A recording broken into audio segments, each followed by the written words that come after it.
Hello and welcome to my January and December reading wrap up. You might be seeing a few Christmas books in this video because, like I said, it does include my December wrap up as well. Also, how do I feel about doing a reading wrap up every single month versus every 2 months? I feel like every 2 months is kind of nice because we get a larger accumulation of books, but I don't know, maybe you want to see what I read at the end of every single month. Let me know what you prefer. Anyway, I just recently finished reading all of the Heartstopper books. I checked them out from my library, but I did already return them to my library, so you're just gonna have to look at the images because I don't have the physical books anymore. But they were so freaking cute. I'm currently working on a video where I read books and then watch their movie or TV show adaptation, and so I read these as a part of that video. That should be coming out very soon. But yeah, if you don't know what Heartstopper is about, it follows Nick and Charlie, and they're both in high school. Charlie is openly gay. He's definitely an overthinker, a little more on like the shyer, nerdier side. And then we have Nick, who's pretty popular. He's on the rugby team, and a friendship develops between Charlie and Nick, and it's so cute. And Charlie starts to get a crush on Nick, but he thinks it could absolutely never go anywhere. And the whole series are graphic novels. The art is so cool in the series. I think that was my favorite part about reading this series is number one, super fast reads because it's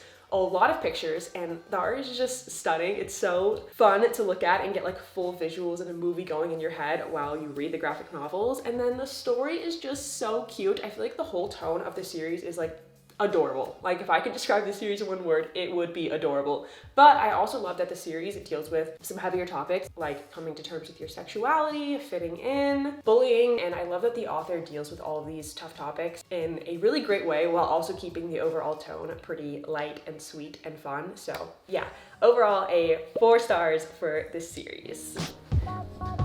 I just finished reading The Roommate last night by Rosie Danan. This is the first book I've ever read by Rosie Danan. I definitely want to read more by her. I know her other popular one is The Intimacy Experiment, which is also on my TBR. Anyway, this book is about Josh and Clara, and basically Clara has always had this crush on this guy ever since she was a kid. It's her childhood crush, and she's moving out. She's going to live with him, not in a romantic way. He's like going to be her roommate, and she gets there and he's gone. He's going on tour with his band, and he has found a random roommate off of Craigslist. So now she has to live with this random Craigslist roommate who is Josh, and Josh is an adult entertainer. He's an adult film star, which was so fun to read about. Like the spicy scenes were so fun. Getting to learn more about his job was really fun. And also Clara comes from this like socialite, well-off family. So she's like, oop, my family will literally consider this a scandal. I would say the romance in this book isn't like insane. I wish it had a bit more depth and that the characters had a bit more depth. So I would say 3.5 stars for the romance, but I loved the sex positivity in this book and how we get to learn about sex work and the sex industry. And I feel like the author really works to break down that stigma and demonization of sex workers. So definitely 4 stars overall. I just finished Icebreaker. I loved Icebreaker. It's a college romance and a sports romance, which I always love. I feel like there's not enough college and sports romances. If you like the off-campus series, you would definitely love this book. This book is about Anastasia and Nathan. Anastasia is a figure skater and Nathan is the captain of the hockey team. And basically an issue comes up that causes the figure skating team and the hockey team to have to share a rink. And then Anastasia's figure skating partner gets hurt. So Nathan ends up filling in for her partner. And I love this line. It says, Nate finds himself swapping his stick for tights. And yeah, this book is just so cute. It's spicy, it's fun, great friendships. Oh my gosh. We get to know like most of the players on the hockey team who are also Nathan's roommates. And I just loved how much they felt like one big family. I think I gave this book 4 stars, but in hindsight, I think it's a 4.5 star read. Like I still think about this book and that's how I know it's 4.5 stars. This was also my last month's pick for my virtual book club on Fabled. I'm just really excited about my book club because I love it so much and I want all of you to join. So if you haven't already joined my book club,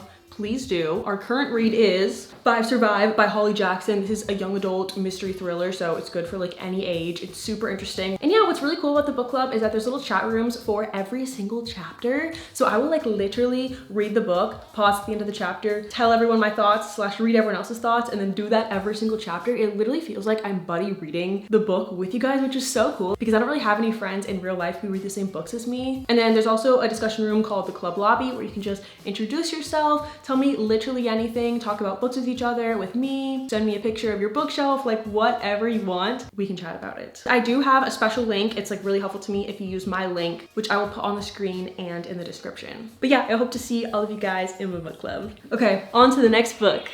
I just finished the entire Acotar series. Look how pretty all of the books are together. I love all the colors. Anyway, I just finished the last book, A Court of Silver Flames, like 5 seconds ago, and I am obsessed. I'm literally obsessed. The series is going down in history for me as one of my top 3 series of all time, so please read it. Anyway, if you're unfamiliar with this series, I'm just gonna describe the plot of the first book, so no spoilers are given away, but basically it starts out following Feyre, who is human, and she's out hunting in the woods to get food for her family, and she kills this wolf that she doesn't know she's not supposed to kill. So this fairy comes to take her away to his land as punishment for the wolf that she killed. And that's the kickoff event, how it all begins. And I believe the first book is kind of like a Beauty and the Beast retelling, but yeah, the whole series is just so good. It involves so many elements that I love. The friendships in this book are insane. The found family aspect in this book just melts my heart. The romances, and yeah, if anyone has read the series and you care,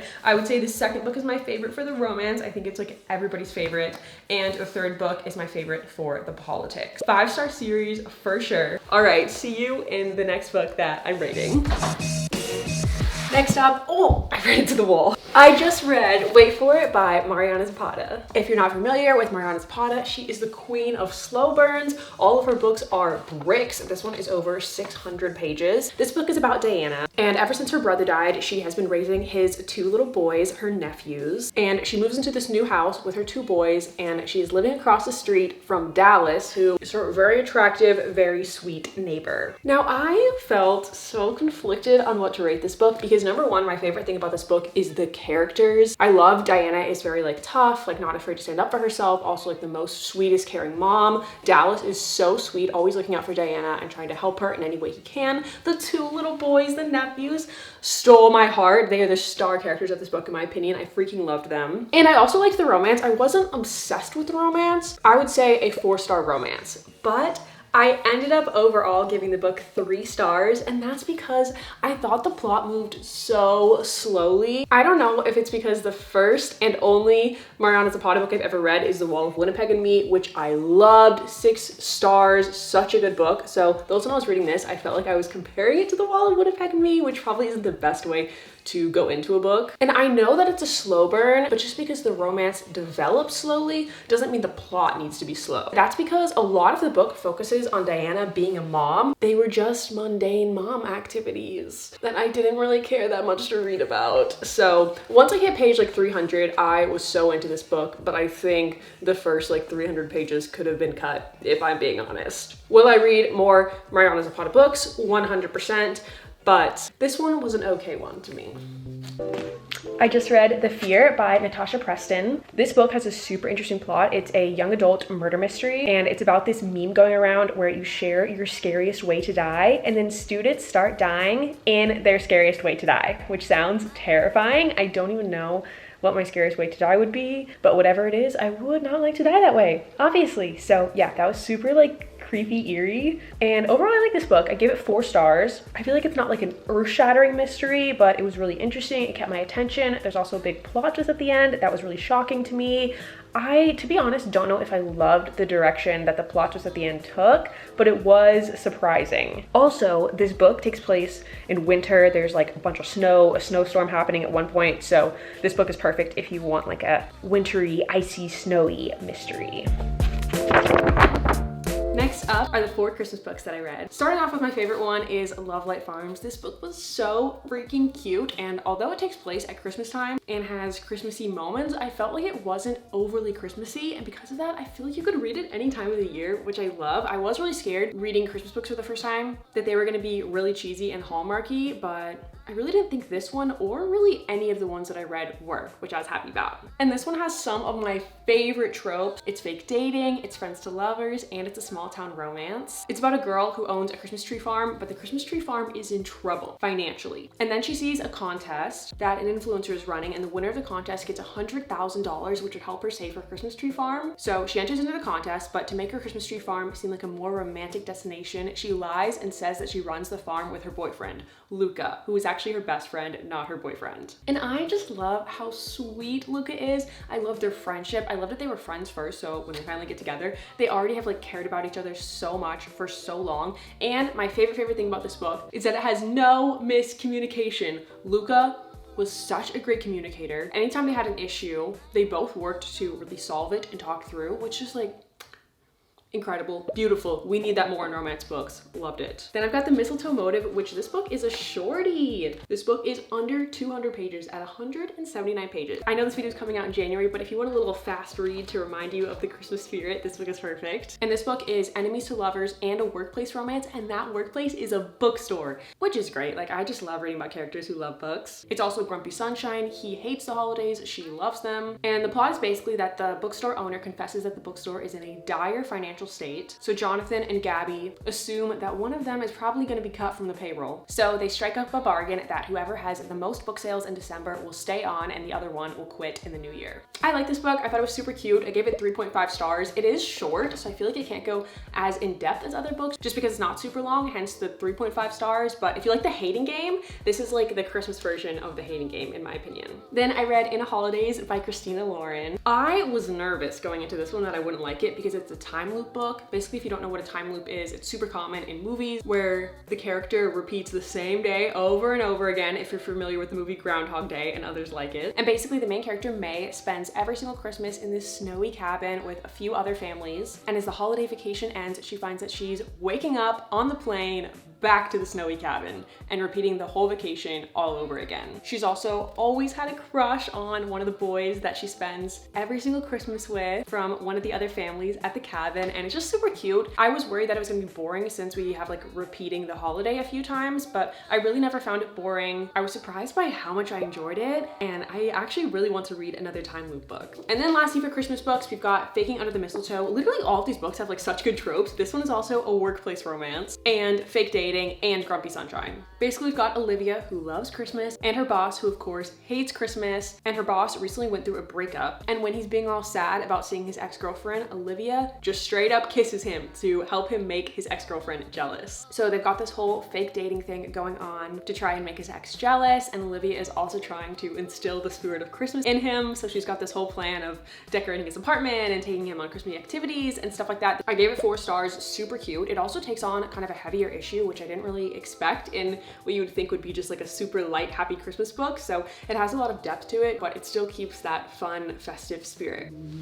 Next up, I read Where the Crawdads Sing. And this book I feel like is really different from what I usually read. It combines romance, murder mystery, and literary fiction. And it takes place in 2 separate timelines. In the past, we follow our main character, Kaya, growing up. She has a really hard home life. She pretty much raised herself. She's only been to school 1 day of her entire life, and her closest friends are basically the animals that live around her house in the marsh. And then we have the present day where a man has been found dead. So we're also trying to figure out what happened to him, who killed him. I loved that we get to follow Kaya throughout her entire life, literally her whole life, from when she's a child to when she's an old lady. I feel like that's really rare that we follow a character for so long. And I like how the setting and the animals in the marsh were almost like another character in the story. We get to learn about all the different creatures and the land, and that was really cool and unique. My only complaint is when I thought the book moved a little bit slow. I feel like I was waiting to have like an explosive, fast-paced moving part, and that never really came. So overall, I gave it 3.75 stars. All right, on to the next book.